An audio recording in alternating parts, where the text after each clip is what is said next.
Hello, this is Michel Leviathan Sorbet and you are watching a new episode of Wojennik TV.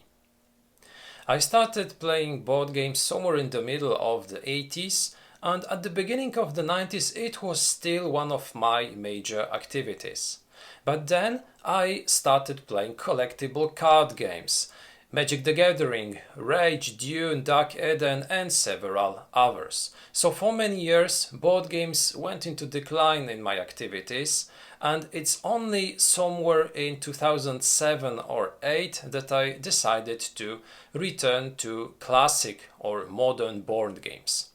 One of the first that I acquired at that time was Zooloretto, and this game is still in my collection after more than 11 or 12 years. This is not a war game, but this is a game very important for me because, as I said earlier, it's one of the first ones that I acquired while returning to the hobby. And I would like to show you this game and present the review of Zooloretto on my YouTube channel. The game was first published in 2007 by Rio Grande Games. The game was critically acclaimed because it received the most prestigious title in the board gaming world, the Spiel des Jahres award.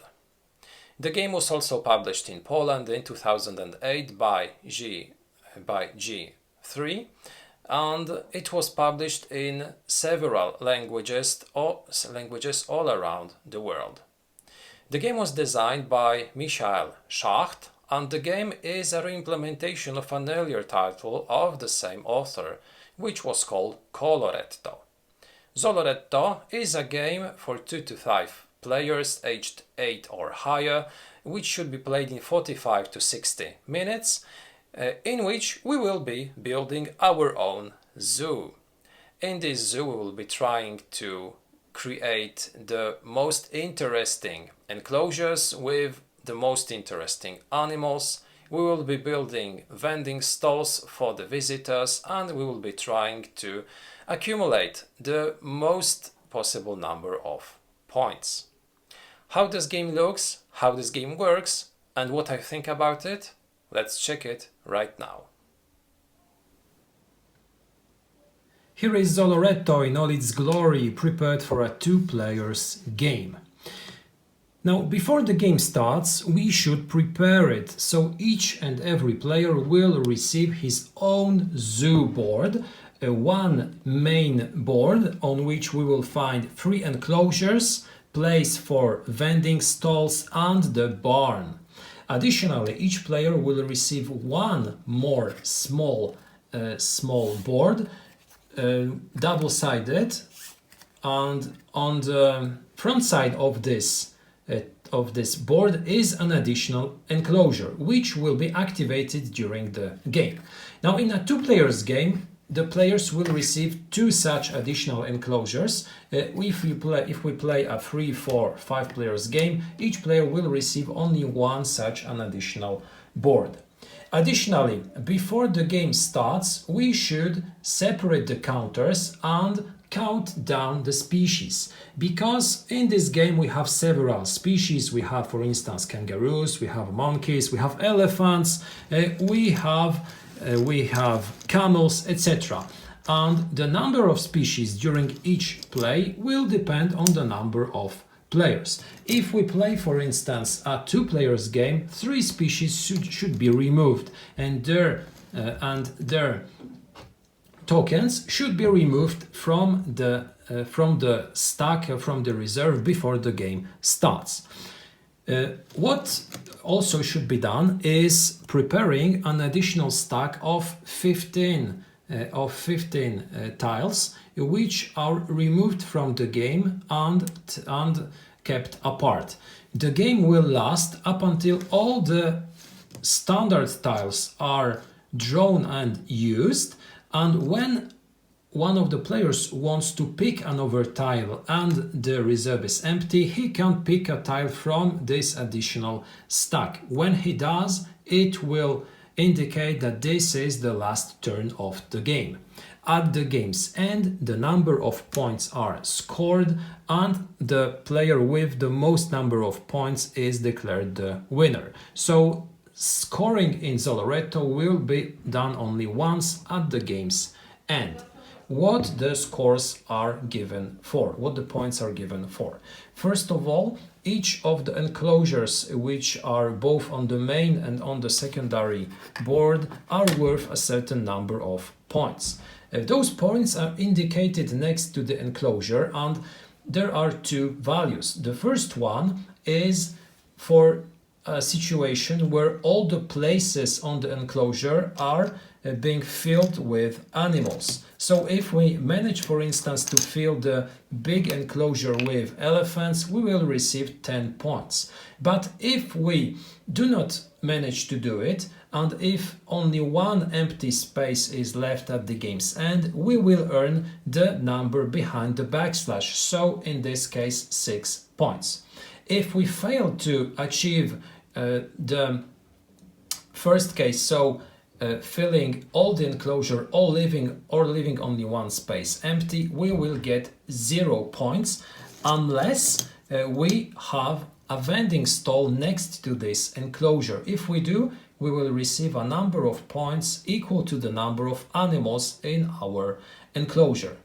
Additionally, each vending stall, but not each token, each type of vending stall, because we have 4 kinds of vending stalls in the game, will give you 2 additional points. If you, for instance, have 2 red vending stalls in your zoo, they will give you only 2 points, not 4 points. So having, for instance, 4 types of vending stalls will grant you a benefit of 8 points. So those points are calculated based on the number of animals and on the number of enclosures filled and plus on the number of vending stalls. Additionally, you can lose points if you end the game having some species in the barn. I said species, not tokens, because you can end the game, for instance, with an elephant and a camel, losing 4 points, 2 points each for each species. But if you end the game with 2 elephant tokens and 1 camel, you still lose only 4 points, because you lose the points for each species and not for each token. Now, the game, as I said earlier, will be played in a series of rounds or in a series of turns, and during each of those turns, 2 players will have the option to do one of 3 actions. While playing, we will be using those additional tracks on which we will be placing tiles.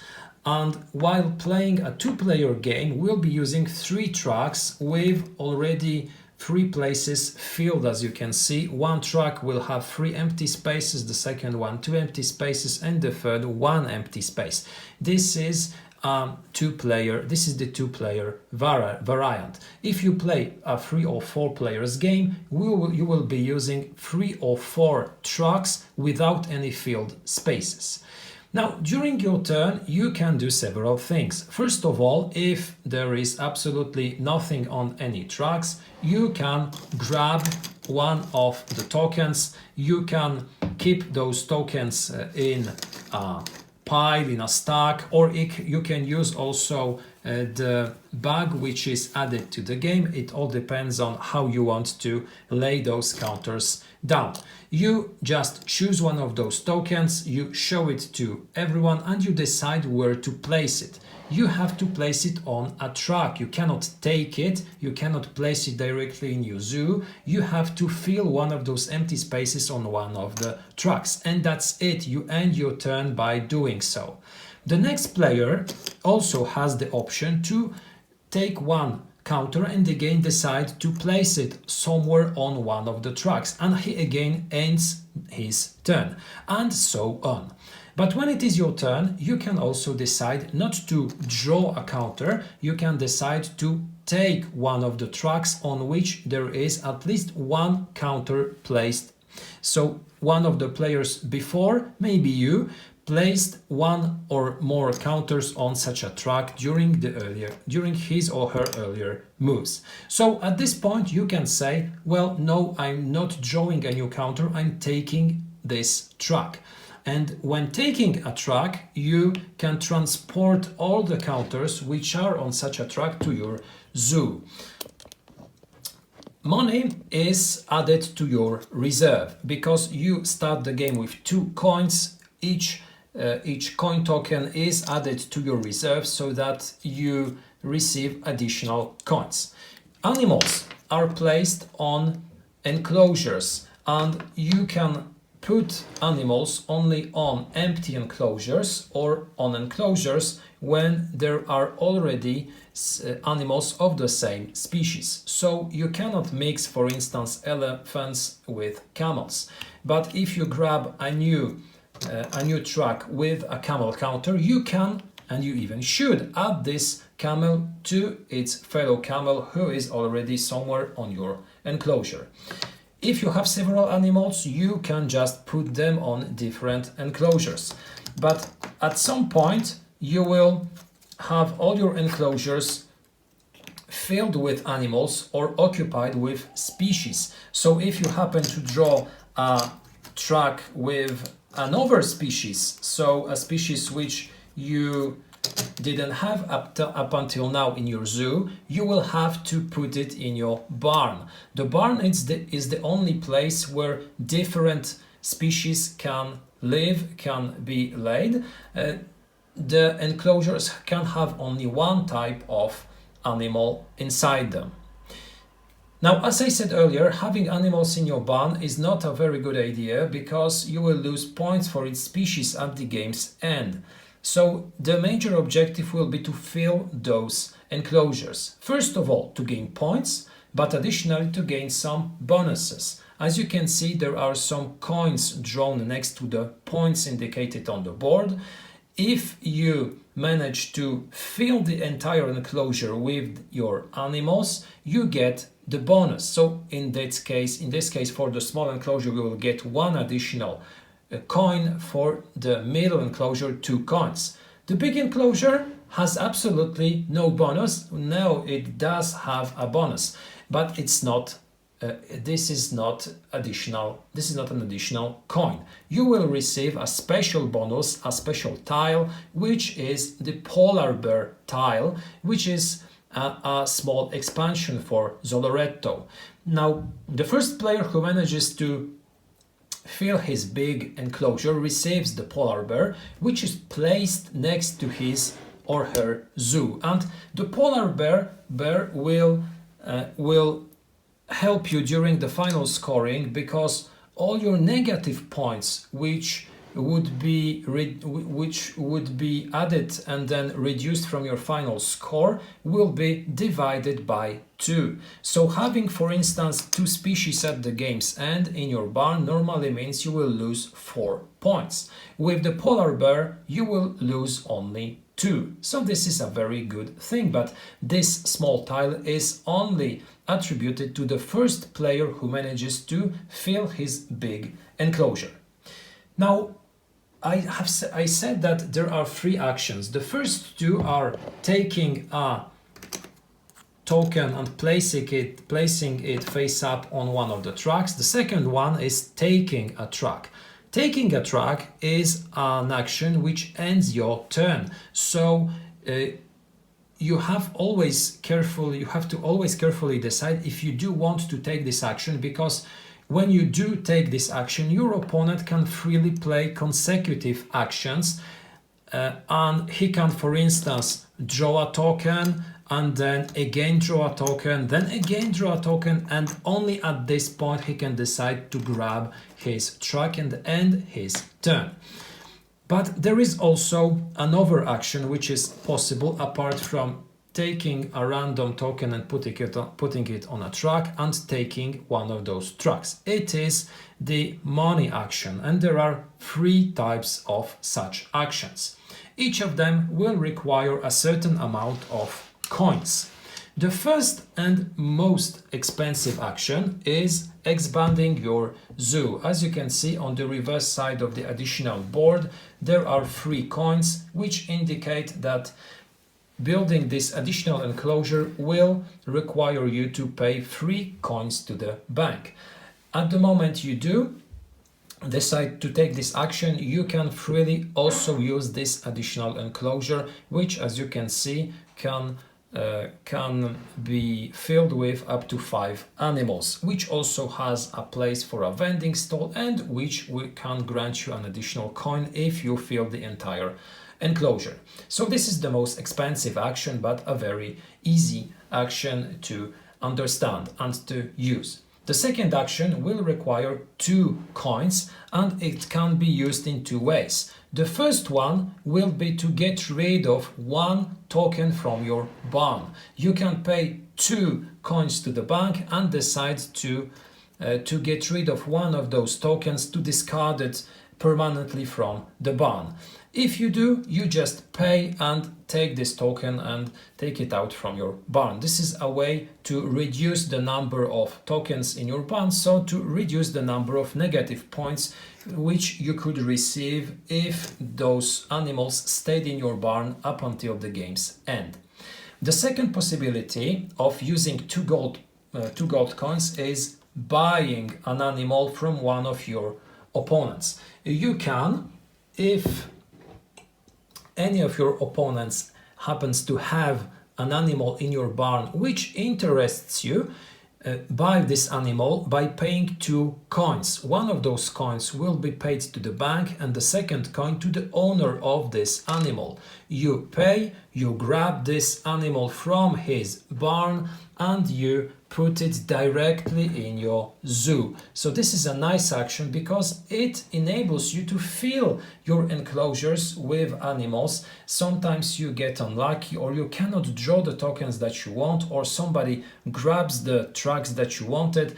It's an opportunity to fill your enclosure with animals. Now this is also a good point to tell a few words about gender in this game, because the animals are the tokens are of 2 types. Standard tokens, for instance this panda, but we get also some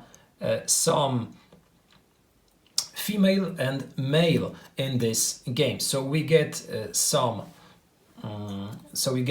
for instance, camel ladies, or we can find also some camel gentlemen,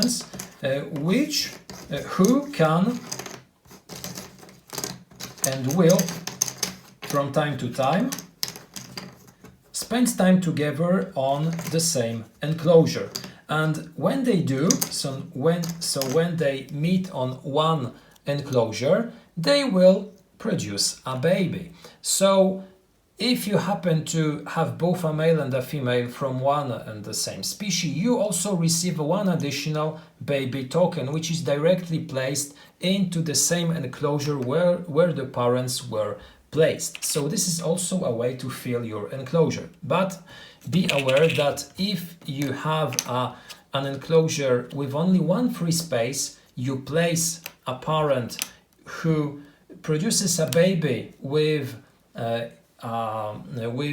fellow elephant or other species, you still get this baby token, and without a space on the enclosure you have to place it in the barn. So this is also a risk, and sometimes it will happen that the baby will be sent to the barn.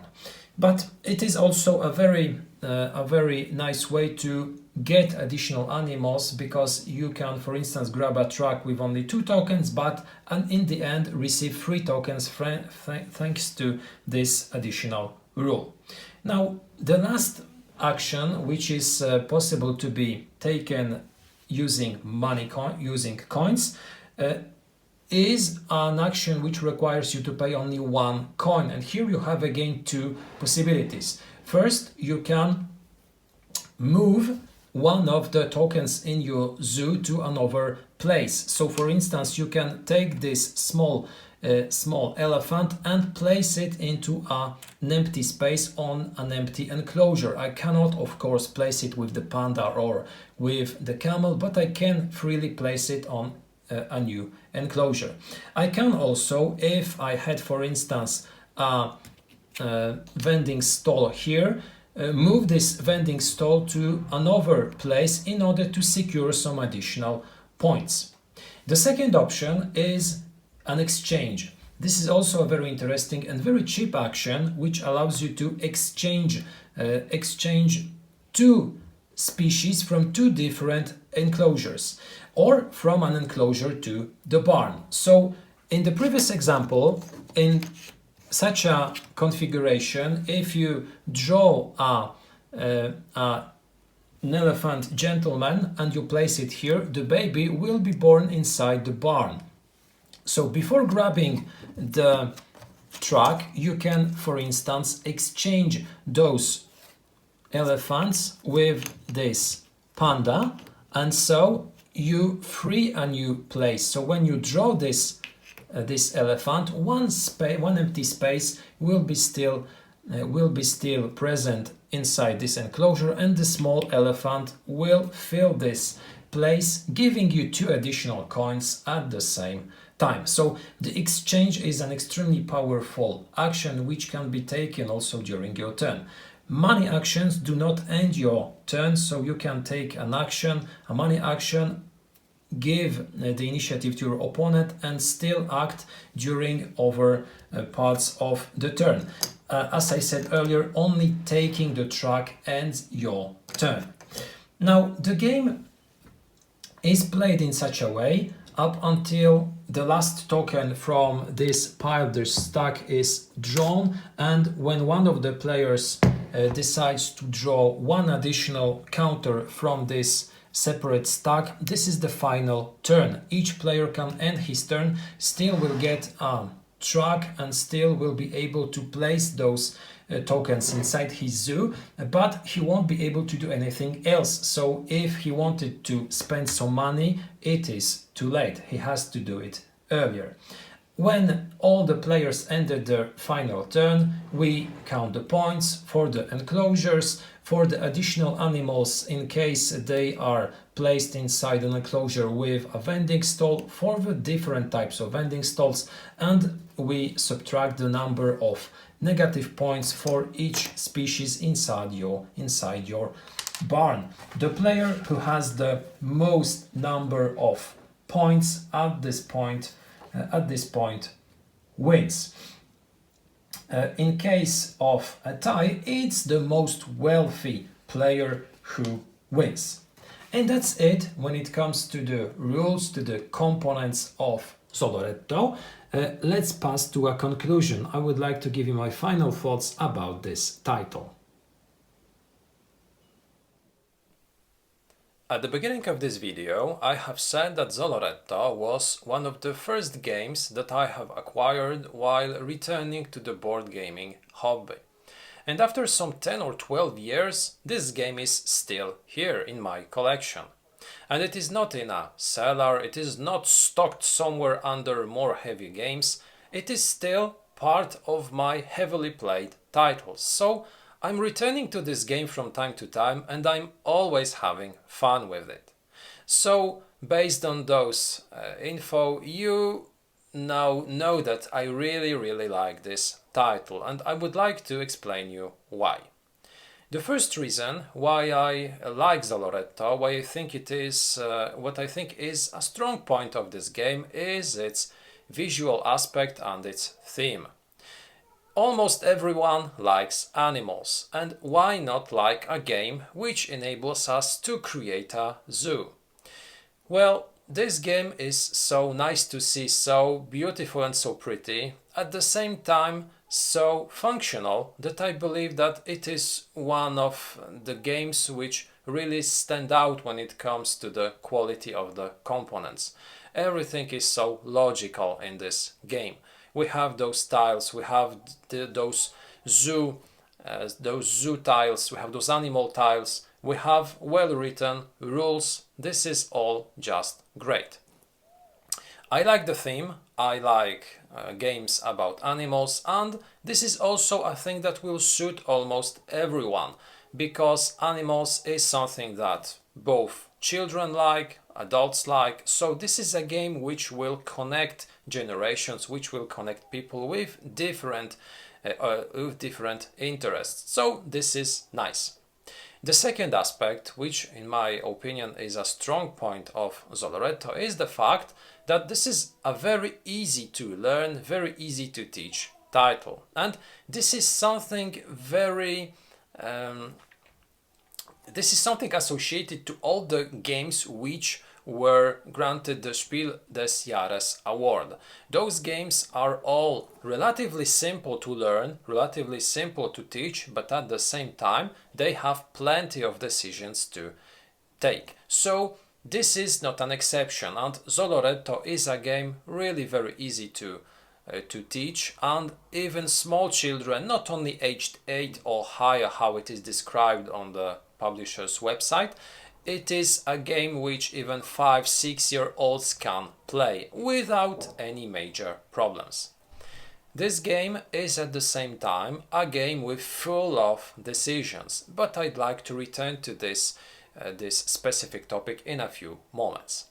Continuing the positive aspects, the strong points of Zooloretto, I'd like to underline also the great potential of creating additional expansions. This is a game which at the moment when it got published was already a thing which could be developed further, which could be enhanced, and after receiving the Spiel des Jahres award it did expand. So we had a lot of additional expansions, some of them smaller, some of them bigger. For instance, small tiles which added additional decisions, because we received tiles such as the polar bear, which was further enhanced by the octopus, by the gorilla, or additional animals which could be granted to the first player who managed to fully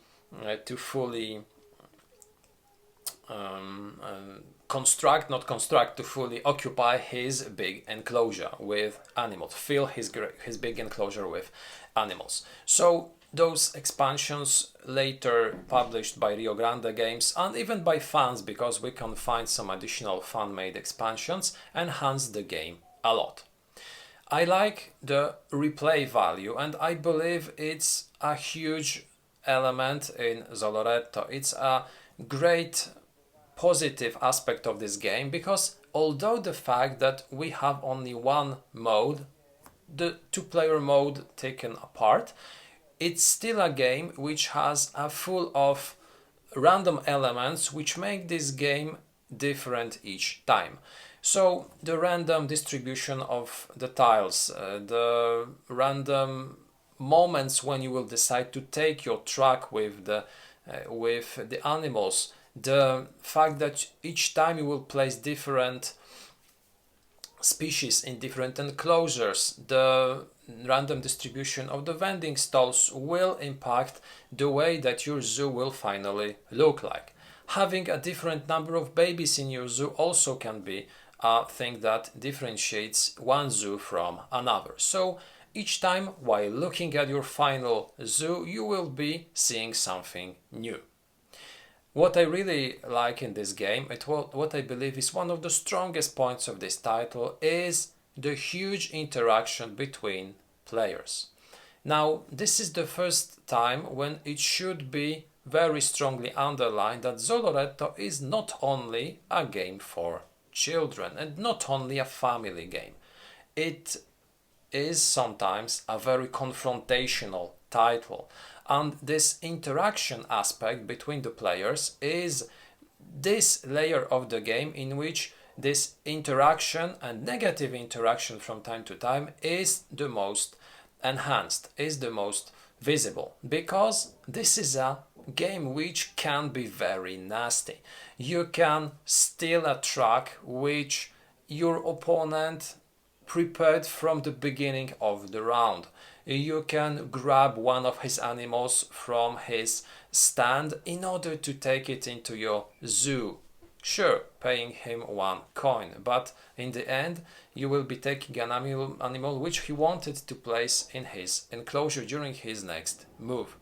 You can decide also to bluff, you can decide to push your luck in this game, drawing additional tiles and placing them on tracks which were prepared for your opponent, but adding additional animals which he absolutely doesn't want will frustrate him and will force him to take a track with animals which he will be placing in his stand. So you have really a lot of interaction in this game, and this interaction can be also a negative one.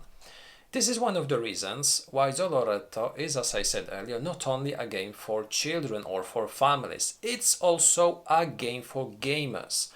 But those gamers very often tend to look at Zooloretto only through the prism of its theme. It's a game about animals, it's a family, it's a children game. Not at all. It's a game also for hardcore gamers who like games with tons of decisions, who like negative interaction, who like confrontational style of play. Zooloretto has all of those aspects. I said that this game has a lot of decision making in it, and it's one of the strongest points of this game also.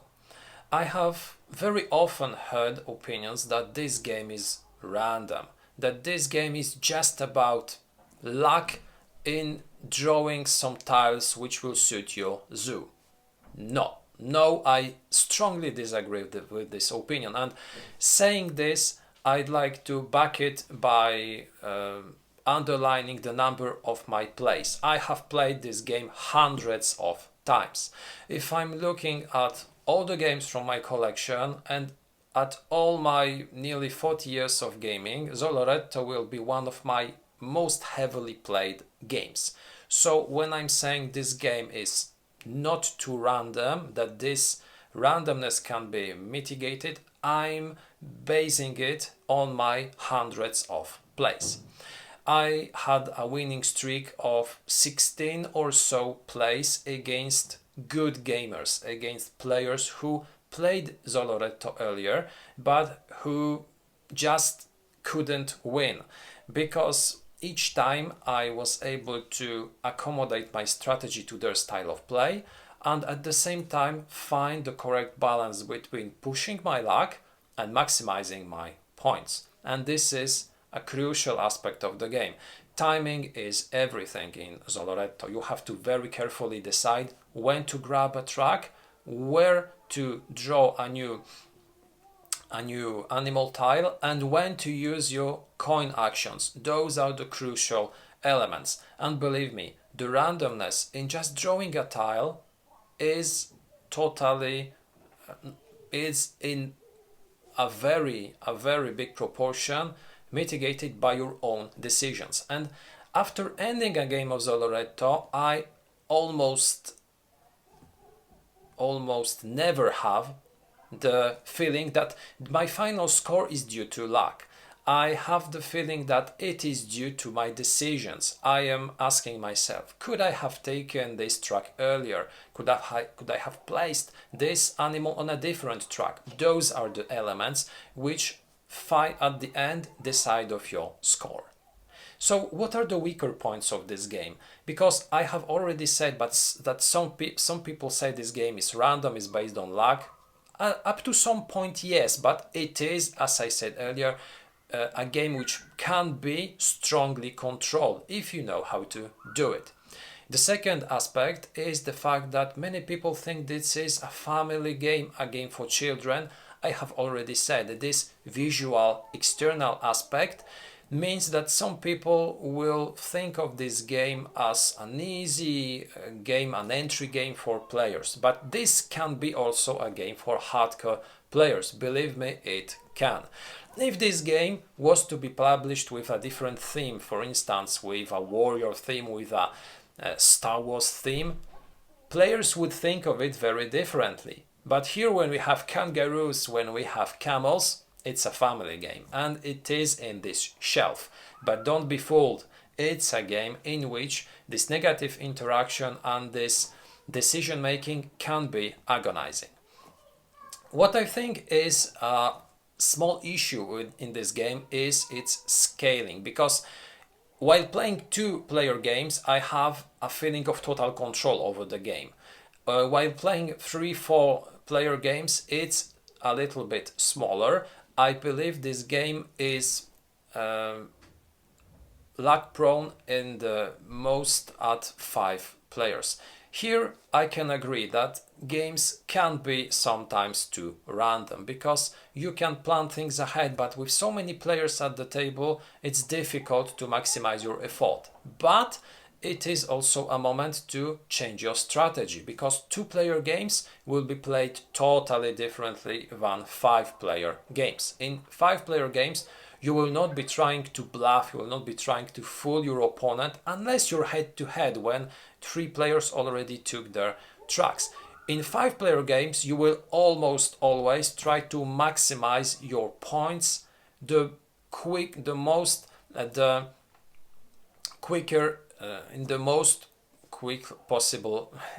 quickest possible way that it is possible at the time being.